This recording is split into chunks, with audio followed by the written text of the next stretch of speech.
Megastar Chiranjeevi తన నటనతో తాను చేసే సేవా గుణంతో కోట్లాది మంది అభిమానులను సంపాదించుకున్నారు చిరంజీవి గారు. దాదాపుగా కొన్ని దశాబ్దాలకు పైగానే తెలుగు సినిమాను ఏలాడు చిరంజీవి గారు. చిరంజీవి గారి ముందు ఎందరో ముఖ్యమంత్రులు వస్తున్నారు పోతున్నారు, కానీ తెలుగు రాష్ట్రాలకు ఏకైక చిరంజీవి మన మెగాస్టార్ చిరంజీవి.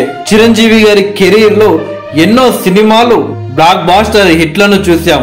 అలాగే ఆయన ఎన్నో అవార్డులను కూడా గెలుచుకున్నారు. 2006లో పద్మభూషణ్, 2022లో IFFI Indian film personality of the year award, 2016లో రఘుపతి వెంకయ్య అవార్డు, 3 నంది అవార్డులు, 9 ఫిలింఫేర్ అవార్డులు.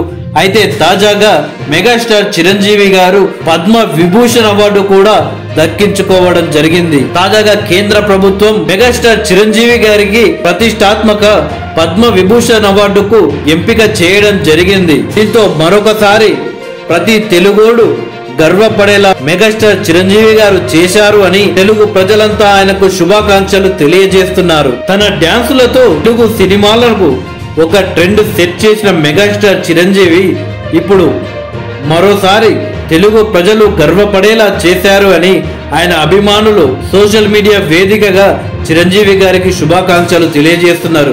అయితే ఈరోజు ఉదయం తెలంగాణ రాష్ట్ర మంత్రి కోమటిరెడ్డి వెంకటరెడ్డి గారు మెగాస్టార్ చిరంజీవి గారిని కలిసి ఆయనకు శుభాకాంక్షలు తెలియజేయడం జరిగింది. పునాది రాళ్ల నుంచి విశ్వాంబర దాకా కోట్లాది గుండెలను కదిలించి రక్తదానం నుంచి నేత్రదానం దాకా లక్షలాది మందికి పునర్జన్మను ప్రసాదించి మనందరి మనసులో చిరంజీవిగా నిలిచిన మన మెగాస్టార్ చిరంజీవి గారికి ప్రతిష్టాత్మక పద్మ విభూషణ్ అవార్డుకు ఎంపికైన సందర్భంగా వారికి హృదయపూర్వక శుభాకాంక్షలు అంటూ కోమటిరెడ్డి వెంకటరెడ్డి గారు మెగాస్టార్ చిరంజీవి గారిని కలిసి శుభాకాంక్షలు తెలియజేసిన ఫోటో ట్విట్టర్లో పెట్టడం జరిగింది.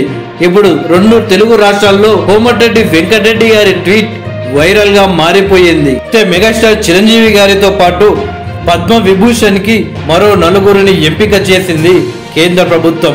వైజయంతి మలబలి తమిళనాడు రాష్ట్రం, శ్రీ ఎం వెంకయ్య నాయుడు పబ్లిక్ అఫైర్స్ ఆంధ్రప్రదేశ్ నుండి, శ్రీ విఘ్నేశ్వర్ పథక్ సోషల్ వర్క్ బీహార్ నుండి, MS పద్మ సుబ్రహ్మణ్యం తమిళనాడు నుంచి ఈ 5గురిని పద్మ విభూషణ్ కి ఎంపిక చేసింది కేంద్ర ప్రభుత్వం.